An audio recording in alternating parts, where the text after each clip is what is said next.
ಪುರುಷಾಮೃಗ ಎನ್ನುವಂಥದ್ದು ಮಹಾಭಾರತದಲ್ಲಿ ಬರುವಂತಹ ಪ್ರಸಂಗ. ಅದರಲ್ಲಿ ಯಾಗದ ಒಂದು ರಾಜಸೂಯಾಧ್ವರ ನಡೆಸುವುದಕ್ಕಾಗಿ ಯಾವುದೇ ಒಂದು ನಮ್ಮ ಮನೆಯಲ್ಲಿ ಆದರೂ ಸಹ ಅಷ್ಟೇ, ನಾವೀಗೇನು ಶುಚೀಕರಣ ಮಾಡಬೇಕಿದ್ರೆ ಹಸ್ತೋದಕ ಇತ್ಯಾದಿಗಳೆಲ್ಲ ಆದಮೇಲೆ ಅಲ್ಲಿ ಶುಚೀಕರಣ ಮಾಡಬೇಕಿದ್ರೆ ಗೋಮಯವನ್ನು ಹಾಕಿ ಅಲ್ಲಿ ಶುಚೀಕರಣ ಮಾಡ್ತೇವೆ.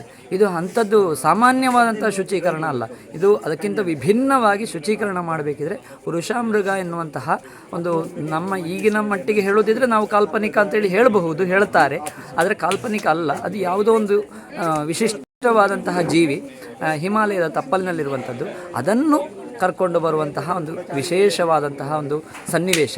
ಅದನ್ನು ವೈಭವವಾದಂತಹ ರೀತಿಯಲ್ಲಿ ಅಂದರೆ ಕಲಾತ್ಮಕವಾಗಿ ರಂಗಸ್ಥಳದಲ್ಲಿ ಹೇಗೆ ತರುವುದು ಅಂತೇಳಿ ಅದನ್ನು ಆ ಸನ್ನಿವೇಶವನ್ನು ಪುರುಷಾಮೃಗ ಎನ್ನುವಂತಹ ಕಥೆಯಲ್ಲಿ ನಾವು ಆಡಿ ತೋರಿಸ್ತಾ ಇದ್ದೇವೆ. ಪುರುಷಾಮೃಗವನ್ನು ಕರೆತಂದು ಆ ಸಂದರ್ಭದಲ್ಲೂ ಕೂಡ ಹಾಗೆ ಅಲ್ಲಿ ಜಿಜ್ಞಾಸೆಗಳು ಬರ್ತದೆ. ಶರೀರದಲ್ಲಿ ವಿಶಿಷ್ಟವಾದಂತಹ ಅಂಗ ಯಾವುದು ಇತ್ಯಾದಿ ವಿಶೇಷವಾದಂತಹ ಚರ್ಚೆಗಳೆಲ್ಲ ಬರ್ತದೆ. ವೇದಿಕೆಯಲ್ಲಿ ಬಂದು ವೀಕ್ಷಿಸಿ. ಎಲ್ಲ ಕಥೆ ಹೇಳುವುದಿಲ್ಲ, ಎಲ್ಲ ಕಥೆ ಹೇಳಿದರೆ ಅದಕ್ಕೆ ಸ್ವಾರಸ್ಯ ಇರುವುದಿಲ್ಲ ಮತ್ತೆ. ಹಾಗಾಗಿ ಎಲ್ಲರೂ ಬನ್ನಿ, ಬಂದು ಆ ಕಾರ್ಯಕ್ರಮವನ್ನು ವೀಕ್ಷಿಸಿ ಆಸ್ವಾದಿಸಿ. ಧನ್ಯವಾದಗಳು. ಅಷ್ಟಾದರೂ ನೀವು ಸ್ವಲ್ಪ ಆದರೂ ನಮ್ಮ ಪ್ರೇಕ್ಷಕರಿಗೆ ಬಿಟ್ಟು ಕೊಟ್ರಲ್ಲ, ಧನ್ಯವಾದ. ನಿಮ್ಮ ದೊಡ್ಡ ಮನಸ್ಸು. ಧನ್ಯವಾದಗಳು.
ಬಹಳ ಬೃಹದಾಕಾರವಾಗಿ ಬೆಳೆದಂತಹ ದಟ್ಟಾರಣ್ಯ.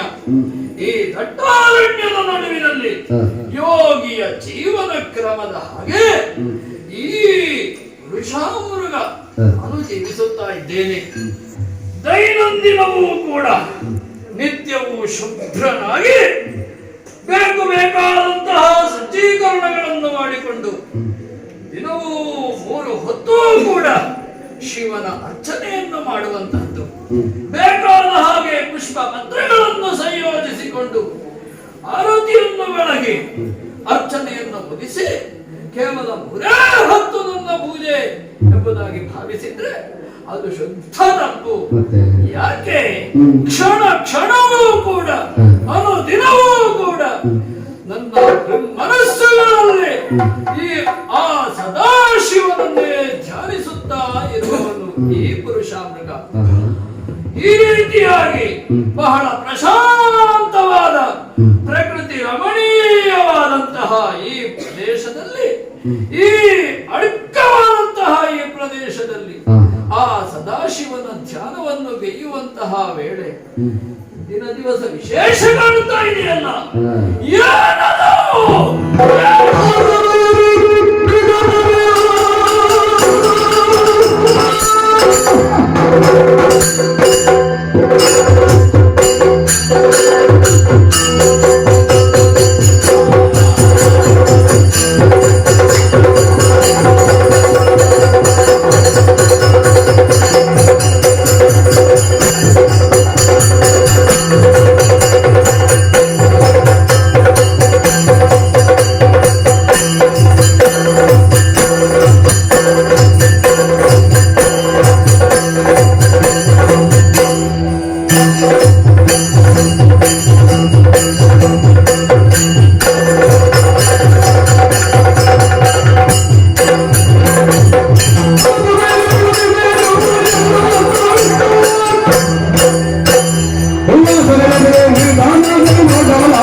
ಈ ನರ ಮನುಷ್ಯರೇ ಹಾಗೆ ನನ್ನ ಪಿಳ್ಳಗಳು ಯಾವುದೋ ಒಂದು ಈ ಭಾಗಕ್ಕೆ ಬರ್ತಾ ಇದೆ ಎಂಬ ಹಾಗೆ ನನಗನಿಸುತ್ತಾ ಇದೆ. ಮನಸ್ಸಿನಲ್ಲಿ ಒಂದಿಷ್ಟೂ ಕೂಡ ಕಲ್ಮಶವಿಲ್ಲದೆ ಆ ಶಿವನ ಪೂಜೆಯಲ್ಲಿರುವಂತಹ ವೇಳೆ ಈ ಪ್ರಶಾಂತವಾದ ವಾತಾವರಣವನ್ನು ಮನುಷ್ಯರು ಬಂದು ಕಲಕುವಂತಹ ಯೋಚನೆಯನ್ನು ಹಾಕಿಕೊಂಡು ಬರ್ತಾ ಇದ್ದಾರೆ ಎಂಬುದಾಗಿ ಭಾವಿಸ್ತಾ ಇದ್ದೇನೆ. ಮನಸ್ಸನ್ನು ಶುದ್ಧವಾಗಿಟ್ಟುಕೊಳ್ಳುವುದಕ್ಕೆ ಖಂಡಿತವಾಗಿಯೂ ನನ್ನ ಪಿಳ್ಳೆಗಳಿಗೆ ಸಾಧ್ಯವಿಲ್ಲ. ಅಂತಹ ನನ್ನ ಪಿಳ್ಳೆಗಳು ಹೋದಲ್ಲೆಲ್ಲ ಅಶೌಚವನ್ನೇ ಮಾಡುವಂತದ್ದು. ಹಾಗಿರುವಾಗ ಅಂತವರು ಈ ಪ್ರದೇಶಕ್ಕೆ ಬಂದ್ರೆ ಅವರು ಖಂಡಿತವಾಗಿಯೂ ನನ್ನ ಈ ಪ್ರದೇಶವನ್ನು ಈ ಶಿವನ ದಿವ್ಯವಾದಂತಹ ಸಾನ್ನಿಧ್ಯವನ್ನು ಹಾಳಗಡಹುವುದರಲ್ಲಿ ಖಂಡಿತ ತಪ್ಪಿ. ಹಾಗಾದ್ರೆ ಅವರನ್ನು ಏನು ಮಾಡಬೇಕು?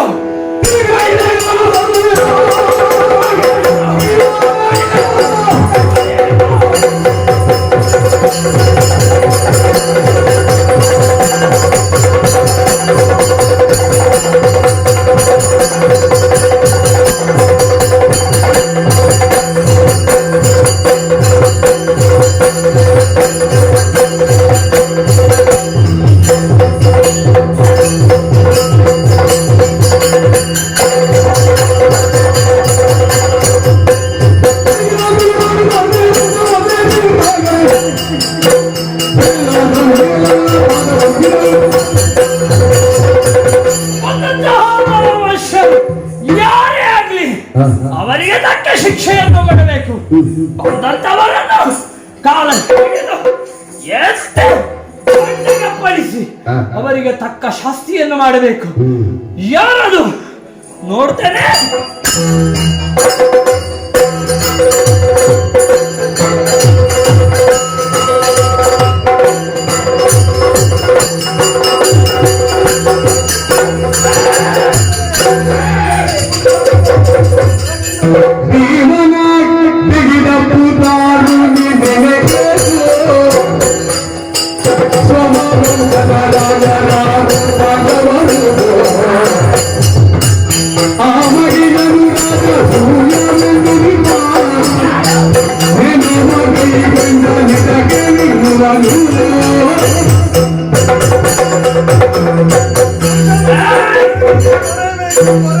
ರಕ್ಷಿಸಬೇಕು.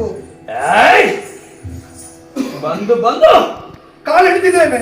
ನಾನು ಕಾಲು ಹಿಡಿಯಬೇಕು ಅಂತೇಳಿ ಭಾವಿಸಿದ್ದು, ನೀನೇ ನನ್ನ ಕಾಲು ಹಿಡಿಯುತ್ತಾ ಇದ್ದೀಯ. ಆಶೀರ್ವದಿಸಬೇಕು, ಆಶೀರ್ವದಿಸಬೇಕು.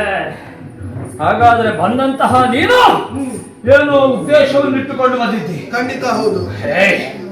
ಮನುಷ್ಯನನ್ನು ನಾನು ದ್ವೇಷಿಸುವ. ಯಾಕೆ? ಯಾಕೆ? ಮನುಷ್ಯರು ಅಷ್ಟು ಕಲ್ಮಶಿಗಳು. ಹಾಗಾಗಿ ನಿನ್ನನ್ನು ಸರಿಯಾದಂತಹ ಶಾಸ್ತಿ ಮಾಡಿ ಕಳುಹಿಸಬೇಕು, ಕಳುಹಿಸಬೇಕಾದಲ್ಲಿ ಕಳುಹಿಸಬೇಕು ಎಂಬ ಹಾಗೆ ಆಲೋಚಿಸಿದ್ದವನು ಈ ಸರ್ತಿ ನಿನ್ನನ್ನು ಕರ್ಕೊಂಡು ಹೋಗುವಂತಲೇ ಬಂದದ್ದು. ಓಹೋ, ನಿನ್ನನ್ನು ಕಳುಹಿಸಬೇಕು ಅಂತ ಆಲೋಚಿಸಿದ್ರೆ ನನ್ನನ್ನೇ ಕರ್ಕೊಂಡು ಹೋಗುವಂತಹ ಆಲೋಚನೆ ಇರಲಿ. ಯಾರು ನೀನು? ಯಾಕಾಗಿ ಬಂದೆ? ಎಲ್ಲ ಉದ್ದೇಶವನ್ನು ಸವಿವರವಾಗಿ ಹೇಳು. ಪುರುಷ ಮೃಗವೇ, ಯಾರು? ನಾನು ನಾನಾಗಿಯೇ ಬಂದುದಲ್ಲ. ಪ್ರಭು ಶ್ರೀಕೃಷ್ಣ ಪರಮಾತ್ಮನ ಅನುಜ್ಞೆ ಪ್ರಕಾರವಾಗಿ ನಾನು ಬಂದಿದ್ದೇನೆ.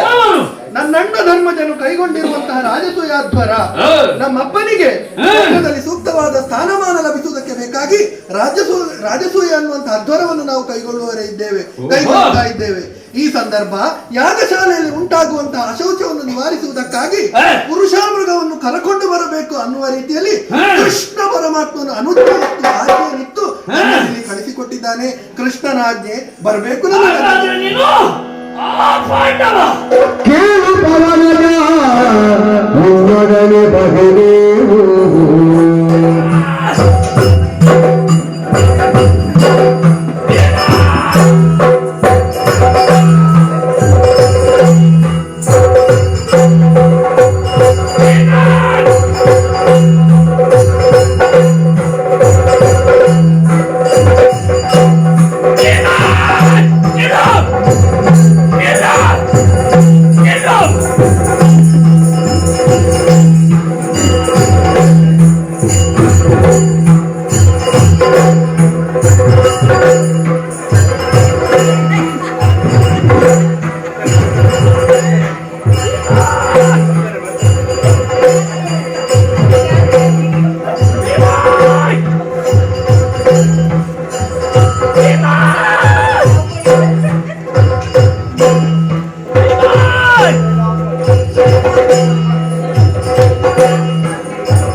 ಶಿರವು ಪ್ರಧಾನವು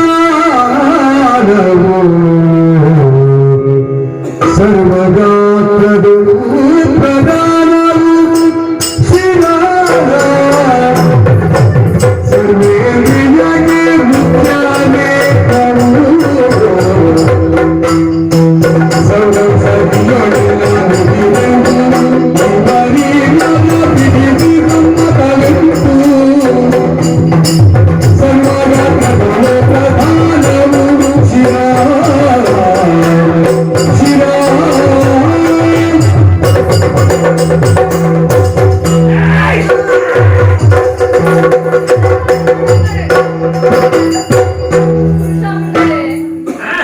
ಆತ ಹೇಗೂ ಇಲ್ಲಿಗೆ ತಲುಪಿದ್ದಾಗಿದೆ.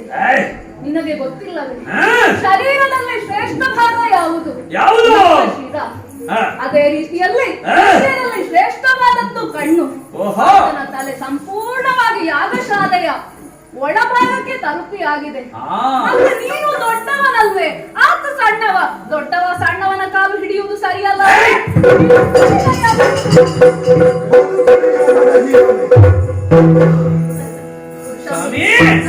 ನಮಸ್ಕರಿಸಿಕೊಂಡಿದ್ದೇನೆ. ಎದ್ದೇಳಯ್ಯ. ನೀವು ಹೇಳಿದ ಹಾಗೆ ನ್ಯಾಯ ಎಂಬುದಾಗಿ ಅನಿಸಿತು. ಆ ನಿಟ್ಟಿನಲ್ಲಿ ಅವನ ಕಾಲುಗಳನ್ನು ಬಿಟ್ಟಿದ್ದೇನೆ. ಮತ್ತೆ ಈ ದೊಡ್ಡವ ಸಣ್ಣವ ಎನ್ನುವಂಥದ್ದಲ್ಲ, ನಿನ್ನ ಮುಂದೆ ನಾವು ಏತರ ದೊಡ್ಡವರು ಸ್ವಾಮಿ. ಸ್ವಾಮಿ, ನನಗೆ ಏನು ಅಪ್ಪಣೆ ತಿಳಿಸಿ. ಪುರುಷ ಮೃಗ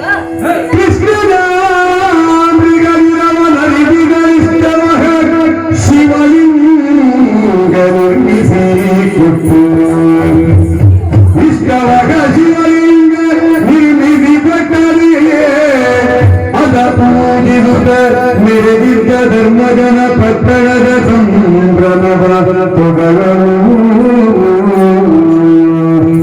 ಕೃಷ್ಣನ ಮೃಗದಿರವ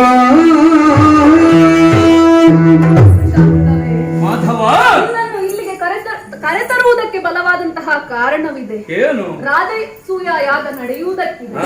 ಅದರಲ್ಲಿ ಎಂಟರ ಶುದ್ಧಿಯ ಕೆಲಸ ನಿನ್ನಿಂದ ಆಗಬೇಕು. ನೀನು ಬರುವ ಪ್ರದೇಶ ಯಾವತ್ತು ಶುಚಿರ್ಭೂತವಾಗಿ ಶೋಭಿಸುತ್ತದೆ ಎನ್ನುವಂತಹ ವಿಷಯ ಎಲ್ಲರಿಗೂ ತಿಳಿದಿದೆ. ಅದಕ್ಕಾಗಿ ನಿನ್ನನ್ನು ಕರೆತಂದಿದ್ದೇವೆ ಭೀಮನ ಮುಖಾಂತರ. ನಿನಗೆ ಸರಿಯಾದಂತಹ ವ್ಯವಸ್ಥೆಯನ್ನು ನಾವು ಮಾಡಿಕೊಡುವವರಿದ್ದೇವೆ. ವಜ್ರದ ಕಂಬದಲ್ಲಿ ನಿನ್ನನ್ನು ಚಿನ್ನದ ಸರಪಳಿಯನ್ನು ಹಾಕಿ ಬಂಧಿಸುವವರಿದ್ದೇವೆ. ಯಾಗ ನಡೆಯುವಷ್ಟು ಸಮಯ ಸುಮ್ಮನೆ ಅಲ್ಲಿ ಕುಳಿತುಕೊಳ್ಳಬೇಕು ನೀನು. ಯಾಗ ಆದ ನಂತರ ಎಂಟರ ಶುದ್ಧಿಯನ್ನು ನೀನು ಮಾಡಬೇಕು. ಅಷ್ಟು ಮಾತ್ರವಲ್ಲ, ದಿನನಿತ್ಯವೂ ನೀನು ಶಿವನ ಆರಾಧನೆಯನ್ನು ಮಾಡುವವನಲ್ಲವೇ? ಅದಕ್ಕಾಗಿ ಶಿವಲಿಂಗವನ್ನು ನಿನಗೆ ಪ್ರತಿಷ್ಠಾಪಿಸಿ ನಿನ್ನ ಪೂಜೆಗೆ ವ್ಯವಸ್ಥೆಯನ್ನು ಮಾಡಿಕೊಡುವವರಿದ್ದೇವೆ. ಆದ್ದರಿಂದ ಈ ಕಾರ್ಯವನ್ನು ಸಂತೋಷದಿಂದ ನೆರವೇರಿಸಿಕೊಡುತ್ತೀಯ ತಾನೆ? ಗೋವಿಂದ, ನೀನು ನೀಲಮೇಘ ಶ್ಯಾಮ, ಶ್ಯಾಮಣ್ಣ ಹೇಳಿದ ಮೇಲೆ ನಮ್ಮದೇನು ಸ್ವಾಮಿ. ಹಾಗಾಗಿ ನೀನು ಹೇಳಿದ ಹಾಗೆ ನಾನು ನಡೆದುಕೊಳ್ಳುವವನಿದ್ದೇನೆ ಸ್ವಾಮಿ. ಯಾಗಶಾಲೆ ಅಂತ ನನ್ನನ್ನು ಕಳುಹಿಸಿಕೊಡಿ ಸಾಗಿದ್ದೇನೆ.